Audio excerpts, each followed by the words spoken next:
이번에 강의할 부분은 중용 제32장이 됩니다. 바로 중용 제32장에서는 무엇을 말하고 있는가? 우리가 여기에서 다시 한번 생각해야 할 점은, 우리는 흔히 종교를 믿을 적에 기적의 종교, 안진뱅이가 일어나고 병든 자가 바로 곧 나아 치유되는 거, 이게 성자의 기적이라 하여 최고로 생각하는 것처럼 보이지만, 자, 과연 이 기적이 우리 인간에게 필요는 하지만 과연 기적이라는 것보다 더 큰 것이 없을까? 성인의 위대한 점은 기적에 있을까? 우리는 다시 한번 평범하게 생각해야 되는 것입니다. 안진뱅이가 일어나고 병든 자가 낫는 것, 그 어려운 사람에게 새로운 희망과 새로운 삶을 줬다라는 데 대해서 높이 평가하여 마땅한 일이지만, 성자의 위대함은 과연 거기에 있을까? 그렇지가 않은 것입니다.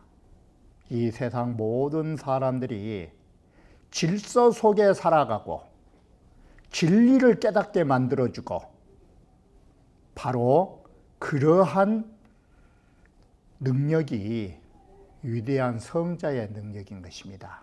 그런데 사람들은 그러한 인간의 질서와 인간의 진리의 세계를 열어준 데 대해서는 제대로 인식하지 못한 것입니다. 그래서 사람들은 보이는 기적에 매료되는 것입니다.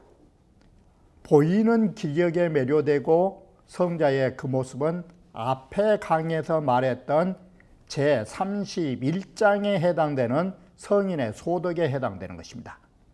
그러면 제32장에서 진정으로 성인의 위대한 덕은 무엇인가? 그 점에 대해서 우리는 32장을 살펴보는 것입니다. 그래서 32장에 오면은 다시 진실할 성자로 바뀐 것입니다. 내면에 지극히 진실함이 있어야만이 뭔 일을 할 수 있느냐? 이게 성인의 위대한 점입니다. 위능 경륜 천하지 대경하며 천하의 가장 큰 법을 경륜하여 주었다고. 그러면 경륜이란 게 뭐냐? 배를 짤 적에 이와 같이 바로 가로로 해놓은 것은, 세로로 해놓은 것은 날이라고 하는 것입니다. 이게 경자 뜻입니다. 바로 이것은 뭐냐? 대경이라고 하는 것은 오륜인 것입니다. 부자유친 군신유예. 그러면 이 날이 뭐냐? 아버지는 아버지대로, 임금은 임금대로, 지압이 지엄이, 친구들은 친구대로 다 날을 놓은 것입니다. 그러면 유는 뭐냐? 제각기 자리가 있으면 이것을 엮어줘야 되는 것입니다. 이게 바로 엮어준 것이, 우리는 이걸 씨라고 합니다. 그런데 여기에서는 윤자로 썼던 것입니다. 이게 바로 대경은 오륜이라고 생각하시면 되는 것입니다. 바로 성인의 위대한 점은 어디 있느냐? 아버지는 아버지답고 자식은 자식답게 살아갈 수 있도록 엮어주는 것. 바로 이것이 어느 하나의 기적보다도 훌륭한 것입니다. 이 세상 모든 사람들에게 질서를 주는 것입니다. 그게 천하의 대경이라고 하는, 바로 오륜이라고 하는 그 원칙을 정리해 준 것이 경륜이라고 하는 것입니다. 바로 이와 같이 인간의 질서를 잡아줬기 때문에 바로 인간 사이가 흐트러지지 않은 것입니다. 이게 성인에 보이지 않는 덕인 것입니다. 그래서 사람은 부자지간이고 모든 사회 구성원이 살면서도 누구 때문에 이런 질서가 유지되는 줄조차 모르고 사는 것입니다. 이게 입천하지 대본하며 천하의 대본처는 어디 있느냐? 천하의 대본처가, 천하의 모든 일이 나온 대본처가 어디냐? 이 세상의 모든 일이 나온 그 자리가 어느 자리냐? 중용제 1장에서 말했듯이 중요하지 않은 천하지 대본이라고 그랬잖아. 이게 그 가운데 중자, 그것은 희로애락지 미발 그랬잖아요. 희로애락이라는 감정이 일어나기 전에 본성의 자리라고. 바로 이렇게 이 세상의 모든 사람들의 대본을 딱 세워줬다. 이 말은 뭔 말이냐? 모든 인간들이 살아갈 수 있는 생명을 세워줬다라는 말과 같은 것입니다. 이게 바로 우리가 살아가는 것이 우리의 능력 같지만 바로 이것이 성인께서 이런 대본처인 성품의 자리를 세워서 정립해 줬기 때문에 인간으로서 살아갈 수 있다는 것입니다. 이게 천하의 대본을 딱 성인께서 세워주셨다고. 그리고 천하지 천지지 화육이니 천지의 화육, 천지가 모두 변화시켜주고 길러주는 그런 진리의 자리를 다 알 수 있도록 해줬나니.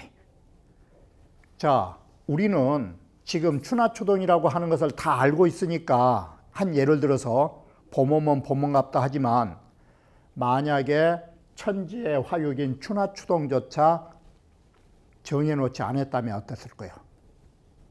봄인지 가을인지 뒤죽박죽 됐을 거 아니에요. 바로 이런 천지의 모든 화육들을 우리에게 다 알려주신 분이에요, 이게. 그런데 사람들은 자기가 배워서 잘한 줄 알아요. 성인께서 마련해 놓으시니까 우리가 배워서 아는 것이지. 바로 이렇게 성인의 덕은 우리가 실생활에 그 속에 살고 있으면서도 깨닫지 못하고 있는 거예요, 이게. 그러니 부언유 소일이요 어찌 의지한 바가 있으리요. 여기에 의지라는 말은 달을 타지 않았으면 어찌 다른 힘에 의해서 이런 것이 있느냐. 대본을 세우고 천지의 화육을 알고 이런 것들이 다 어디에서 나오느냐. 바로 내 본성에서 나온다라는 거예요, 이게. 바로 이렇게 해서 성인께서는 모든 사람에게 이러한 것들을 알도록 마련해 준 것이에요. 그래서 그분은 어떤 분과 같으냐? 같을 여자가 없는 거예요. 앞에서는 보박은 연천하고 했잖아, 이게. 보박 연천이랄 때 연천은 여연이라 같을 여자가 들어있었잖아, 이게. 연천은 연못과 같다고. 같다라는 것은 이것하고 비슷하다지 하나라는 말은 아닌 거예요. 누가 누구를 닮았다면 갑과 을이 존재하는 거예요, 비슷하게. 그런데 여기에서는 그 기자를 써버리면 어때? 그것이 바로 그거라고. 그러면 둘이 아닌 거예요. 그래서 여기 오면 같을 여자가 아니라 바로 지극하고 지극한 그 인 자체시며, 연년도 연년한 것이 연못과 같은 게 아니라 연못 그 자체라고. 이게 연년하신 것이 그 연못 그 자체고, 성인의 호호하신 것이 넓고 넓은 것이 하늘과 같다가 아니고, 여기에 뭐예요? 공자님의 드높고 드넓은 도덕이 바로 그 하늘 자체라고. 하늘과 같은 것이 아니라. 이렇게 해서 성인의 내면의 덕을 보면 뭐가 돼, 이게? 천지하고 하나가 된다라는 거예요. 짝한다가 아니야. 앞에서는 짝한다 그랬잖아, 이게. 짝한다라는 것은, 우리가 부부간에 배필이 되는 것은 이 사람과 두 사람이 함께 한다 뜻인 것이야, 이게. 그런데 여기에서는 그것이라고. 그것이 바로 하나가 된 자리야. 바로 이와 같이 공자께서 모두 인이라는 것은 대경을 세운 데서 인이고 바로 대본을 세운 자리에서 보면 연못처럼 깊은 것이고 바로 천지의 화육을 본 자리에서 보면 호호지천이 되는 거예요. 지금 바로 이렇게 해서 공자께서는 천지하고 다를 바가 없는 거예요. 하늘하고 땅하고 다를 바가 없으니까 이런 성인의 내면의 세계를 누가 알아볼 수 있겠어? 수많은 공자 3천 제자가 알아볼 수 있었을까? 아니면 서양의 예수님을 그 제자들이 예수님 진리를 다 아는 제자가 몇이나 있었을까? 아닌 거예요. 공자님의 도덕은 공자 같으신 분이 나와야 하는 것이고 바로 부처님의 진리는 부처님만이 알 수 있는 거예요. 이게 바로 보이지 않는 세계는 이런 것이요. 그래서 여기에 구불고 총명성지 달천덕자면 총명성지가 앞에 어디서 나왔었어? 바로 지극한 성인이라 할 때 위능 총명예지 나왔잖아. 이게 성인 성자 나왔죠. 바로 성인으로서 이 소리 아니요.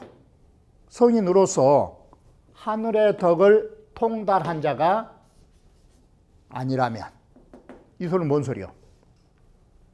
성인이 아니라면 이 소리요. 성인이 아니라면 기숙능지질이요. 그 어느 누가 감히 능히 공자 같으신 분 알 수 있는 사람 누구요? 그러므로 결론이 뭐요? 유성자야 능지 성인이라. 오직 성자만이 능히 성인을 알 수 있다라는 것이요. 바로 이것이 성인의 보이지 않는 세계, 성인의 진리의 세계, 이것은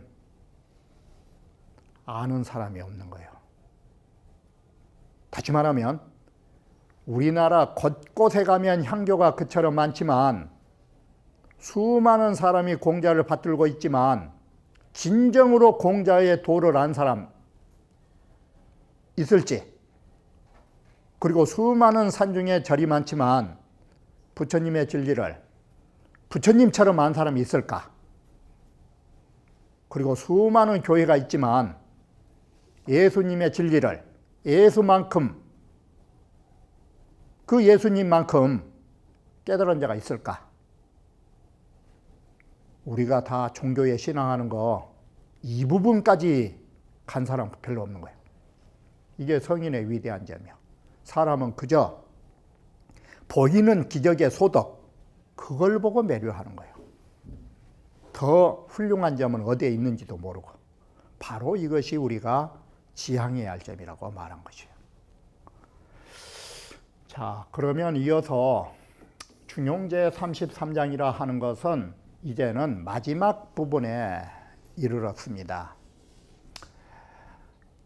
중용 33장은 어디하고 맞먹느냐? 중용 제1장에서 전체적인 의미를 밝혔던 것이라고 한다면 중용제 33장이 전체적인 것을 밝힌 것입니다. 1장과 33장의 차이점은 뭐냐? 1장에서는 천명지 위성으로부터 본성자리로부터 모든 공부를 통해서 천지위 만물 육까지 하는 공부의 최고의 경지까지 옵니다. 그런데 33장은 어떻게 되느냐? 처음 배운 초학자들이 한 단계 한 단계 공부해 나가면서 최고의 경지까지 가는 것, 이것이 33장인 것입니다. 그래서 제33장 의금상경장은 뭐냐? 우리는 첫째 공부는 내면지향 공부가 필요하다. 내면지향이다. 외적으로 달린 게 아니라. 바로 이렇게 내면지향을 하는 공부가 있는데 공부는 두 가지로 나눈다. 움직이면서 외적인 공부, 내면의 세계의 공부가 나누어진다. 이게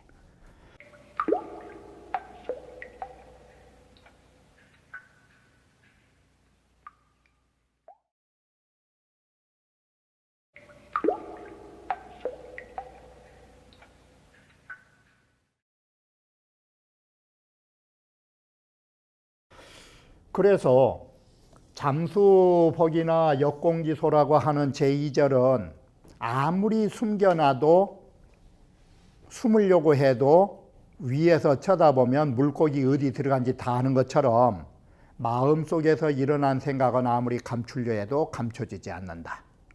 그런 필신기도에 해당되는 거예요. 성찰 공부로. 그러니까 그 다음에는 그러지 말고 혼자 있는 옥루에도 부끄럽지 않는, 혼자 있으면서도 고요히 혼자 있으면서도 신에게 부끄럽지 않는 그런 공부를 가져야 된다. 4절에 이게 동시 공효인데 사당에 나가서 제사 지낼 때 말이 없이 있어도 질서가 정연한 것처럼 바로 말이 없는 정치, 여기는 간단하게 말씀드리면 말이 없는 정치, 말이 없지만은 절로 통치되는 것, 이게 동할 때의 공효처다. 이게. 그리고 독공이 평천하는 뭐냐, 독공이란 자체가 독실하게 공손하다, 이 말은 독실하게 내면에 자기의 그 공손함을 취하면서 천하를 평정한 것이 어떤 공부냐, 정시 공부이다. 그리고 나머지가 우리의 공부는 어디까지 가야 되느냐, 무성무치, 소리도 냄새도 없는 경지. 그러면 이 경지가 뭔 경지냐면 바로 우리는 앞에서 말씀드렸듯이 중용이 처음 시작하면서 나온 글자가 천명지위성. 그런데 중용의 맨 끝털이에 나온 것이 뭐냐, 상천지제 무성무치. 하늘의 진리는 냄새도 소리도 없는 것. 그러면 성품이라는 데서 냄새 난 거 봤어? 이게 소리 난 거 봤냐고. 바로 이것이 성품성자가 맨 뒤로 가서 상천지제 무성무치라고 하는 거예요. 우리는 이렇게 동과 정의 공부를 거쳐가지고 본성짜리 최고의 경지까지 들어가는 것이 우리 공부의 마지막이다. 이래서 33장은 뭐라고 말하느냐, 중용에서 시연일리하여 맨 처음 중용은 시작하면서 하나의 이치를 말하여 말부합이일리라, 끝부분 가면 다시 하나의 이치로 종결짓는다라는 부분을 우리가 33장에서 살펴보게 되는 것입니다. 그러면 이어서 33장의 경문으로 들어가기로 하겠습니다. 그러면 33장의 경문을 직접 보면서 우리의 공부가 첫 단계로부터 어떻게 시작한가를 살펴보기로 하겠습니다. 33장에 있어서 공부의 우리 첫 단계가 뭐냐, 의금상경이라고 하는 것인데, 의자는 동사로서 입다, 비단 옷을 입고, 상은 더하다. 더한단 말은 뭔 말이냐면 위에다가 껴입다. 이게 헛옷을 위로 껴입는 것이다. 그러면 아름다운 옷이 어떤 옷이냐, 헛옷이 아름다울까, 비단이 아름다울까? 바로 비단 옷을 속에다 입고 겉에는 허술하게 바로 헛옷을 걸친다, 이 말이에요. 바로 우리는 공부를 이렇게 해야 된다라고 말한 것입니다. 바깥으로 보여주는 게 아니라 아름다움을 비단 옷 속에 입는 것처럼 아름다움을 속에 감춰야 한다라는 것. 이게 공부의 첫째 자세인 것입니다. 자, 그래서 뭐라고 하느냐, 오 김은지 저야라. 그 옷에 문장 문자 아니요, 이게 문이, 문장 문체, 그 아름다운 문체가 드러날까, 바깥으로 드러날까, 그걸 싫어한 것이다. 바로 공부한 사람이라는 것은 첫 번째부터 바깥으로 화려하게 보여주는 것부터 조심해야 하는 것이다. 우리의 공부는 내면지향으로 시작하는 것이다. 이것을 비단 옷을 속에 입고 허름한 겉옷을 껴입는 것과 같은 정신자세라고 말한 것입니다. 자, 이처럼 아름다운 것을 속에다 두고 허름한 것을 겉에다 뒀기 때문에 어떻게 나타나기 시작할까? 고로 군자지도는 그래서 군자가 하시는 일은 항상 아름다움이 속에 있고 겉에는 허술하기 때문에 군자 하신 일은 어떻게 나타나느냐? 아면이 일장하고 어둠침침하다 이런 것은 뭘 말하냐? 헛옷을 입었으니까 어둠침침할 거 아니요. 이게. 그런데도 비단 옷이 속에 있으니까 아름다움이 날로 그 아름다움이 속에서 돋보여 나올 것 아니요 이게. 그래서 이 글은 겉으로 보면 어수룩하게 보이지만 속을 보다 보면 날로 아름답게 나타나게 되는 거라고. 그런데 반대로 소인이 하는 일은 어떠느냐? 소인지 도는 소인이 하는 일은 어떠느냐? 비단 옷을 위에 입었고 헛옷을 바로 속에 입었기 때문에 겉에다가 비단 옷을 입었으니까 어떻게 되겠어요? 저견 너무나 또렷하게 보이는데 바람 불 때마다 무엇이 보이느냐? 속에 허름한 옷이 보이는 거 아니에요. 그래서 겉으로 보면 또렷하지만 날마다 그 아름다움이 망할 망자는 사라져가게 된다고. 잃어버리게 된다고. 자, 그래서 군자라고 하는 것은 이렇게 헛옷을 걸치는 것처럼 바깥에 나타나는 것을 싫어했기 때문에 군자지도는 어떠느냐?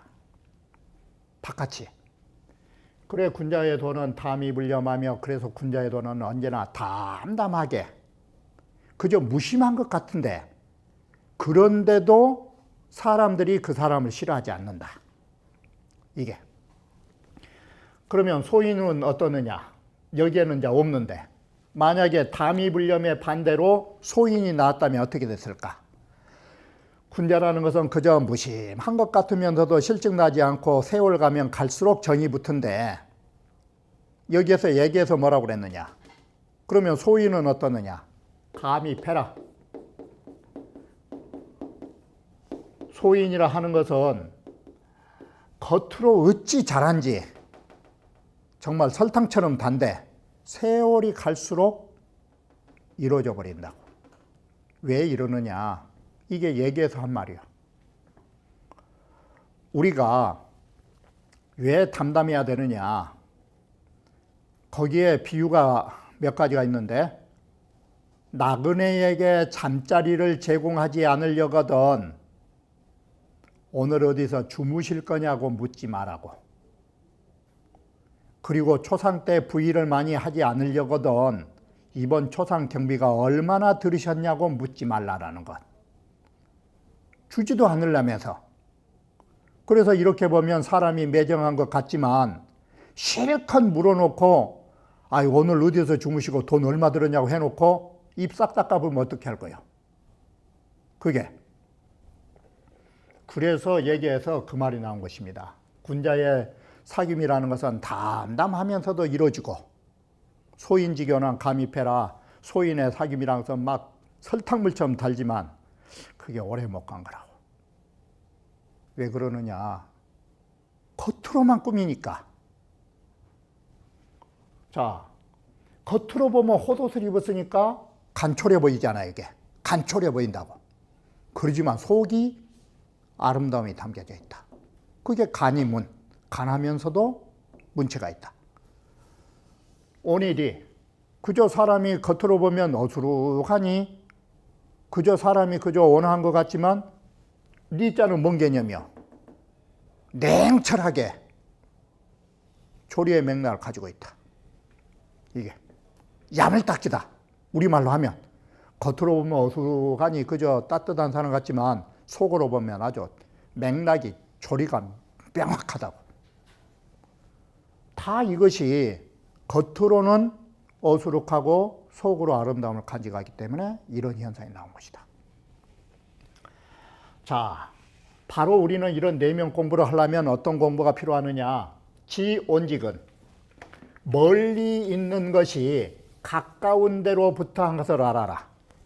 그러면 여기에 멀온 자는 먼자고 가까울 끝자는 뭐냐? 인지시비는 사람들이 옳으니 그르니 하는 시비소리는 멀리 있는 사람들의 시비소리는 가까이 어디서 나와요? 기지선악. 내 자신의 선이냐 악이냐에 따라서 사람들의 말이 나온다 이 소리예요. 그래서 남들이 멀리서 이런저런 말하는 거 그게 헛소리라고 생각하지 마라. 바로 가까이 있는 내 자신이 몸짓자 내가 잘하느냐 못하느냐에서 시작된 줄을 알아라. 이게 온지근이에요. 멀리 있는 것이 가까운 데로부터 시작한 줄을 알아라고. 온자와 근자가 그 뜻이요. 그러면 다음에 풍지자는 뭐냐? 풍이라는 것은 다 아시는 거예요. 우리 풍이라는 것은 풍채, 겉모습. 바로 사람이 얼굴을 가지고 있는 게 풍채인데 그 사람에게 그 풍채가 나온 것은 어디서 나온 거예요? 어디에서 유래했어? 사람의 외모는 우리 세속적인 말로 하면 그 사람의 얼굴값은 어디서 나오느냐? 그 사람은 내면의 마음에서 나온 것이에요. 이게 붙어자자예요. 그래 이 풍자는 외모예요. 외모. 우리의 겉모습은 어디에서 나오느냐? 붙어자자는 유래란 뜻 아니요. 유래. 마음에서 유래한다 이거예요. 그래서 그 사람이 그 얼굴을 가지고 있는 거 마음이 그러한 것이요. 만약에 얼굴이 흉악한 얼굴이라면 얼굴이 흉악해서 그런 것이냐? 마음이 흉악한 거예요. 그게 풍지자라고 하는 것이에요. 그런데 지미지어는 반대예요. 미라고 하는 것은 보이지 않는 것이죠. 이게 미자는 보이지 않는 것은 마음이요. 나타난 부분은 뭐요? 이건 바깥이요. 이것은 내면으로부터 내 마음 내면으로부터 모든 것은 바깥으로 나타난다라는 사실을 알아라고. 이렇게 해서 우리의 공부는 다 내 자신으로부터 시작한 줄을 알아라고. 그러면 가히 더불어서 덕의 경지로 들어갈 수 있다라고 말한 것입니다. 이처럼 중용 33장의 첫 부분에서 우리가 해야 할 것은 딱 두 가지인 거예요. 첫째, 바깥으로 꾸미지 말 것. 언제나 이면을 지향해서 공부를 해야 한다는 것. 그렇기 때문에 두 번째, 그 공부는 어디에서 시작하느냐? 항상 내 자신으로부터. 가까이에 내 선악을 살펴야 되는 것이고 내 외모는 나의 얼굴은 나의 마음의 모습이라는 걸 아셔라고. 그리고 보이지 않는 내 마음은 바깥으로 드러난다는 사실을 아셔라고. 이처럼 모든 것은 내 자신, 내 마음으로부터 내 내면 세계로부터 비롯된 것을 아셔서 공부를 어디로부터 해야 되느냐? 바로 내 자신의 내면으로부터. 그것이 우리 본성을 찾아가는 첫 단계 공부라고 말하는 것입니다. 그러면 다음 강좌에서 중용을 마무리 짓기로 하겠습니다.